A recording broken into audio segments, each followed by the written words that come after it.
Hello, this is Wayne Rivers at the Family Business Institute. Thanks for tuning in. This week I want to talk about the value of pain and suffering. Okay, so I've talked about this book before, The Subtle Art of Not Giving Up.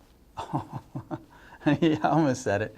The Subtle Art of Not Giving Up Blank, a counterintuitive approach to living a good life by Mark Manson. I like this book. I've recommended it before. I've shared it with my children.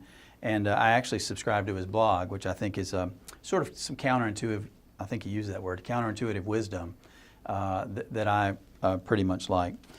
I may have said in a blog previously that there was a Scottish philosopher named Malcolm Muggeridge who died some time ago, but he was a very wise man. And he said, in so many words, I'm paraphrasing here, he said, we only learn when we're miserable. And I've always thought that to be true. Think about your own family business experience. Do you feel like you learned more about yourself and your business during the Great Recession, or when things were booming from 2002 to 2008? Where did you learn more? I mean, I'm willing to bet that you learned infinitely more during the time of the Great Recession about yourself, your business, what's actually needed and necessary in your business to grow and prosper.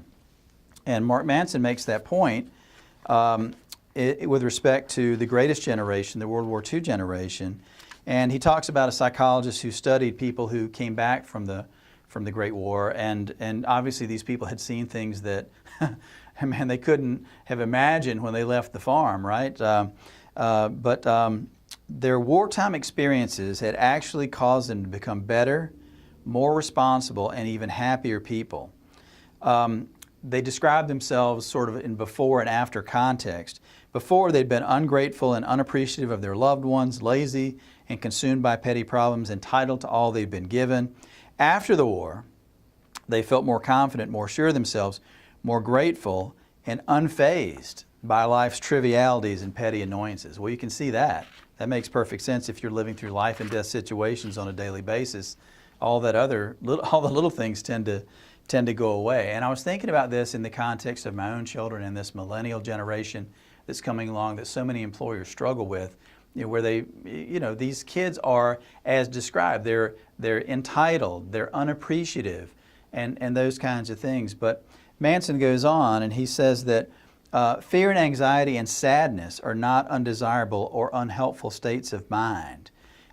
They're representative of the necessary pain of psychological growth. Just as one must suffer physical pain to build stronger bone and muscle, one must suffer emotional pain to develop greater emotional resilience, a stronger sense of self, increased compassion, and a generally happier life. So if you think those things are true, and I do happen to subscribe to that philosophy, we're not always doing our young people, whether they're your family or just young people in general in your business, any favors by making things too easy for them. I don't want to throw my wife under the bus, but last night she literally looked at my daughter at dinner, my 20-year-old daughter, who's an incredible woman in her own right. She looked at her and said, "Do you want me to cut up your meat for you?" And I almost fell out of my chair, because why would we've already spoiled these children. Why would we continue to spoil a 20-year-old who's perfectly darn capable of slicing up her own chicken? I mean, really. But that's what we do as moms and dads in this generation. You're not doing your young people in your family business any favors by making it easy on them. Throw them in the deep end of the pool and let them sink or swim. Give them challenging projects. See what they're capable of. Because if you continue to spoil them and carry them and do things for them and make all their decisions for them, you're just making them children. To her credit, my daughter looked at my wife and I mean, really, it was a pretty funny moment.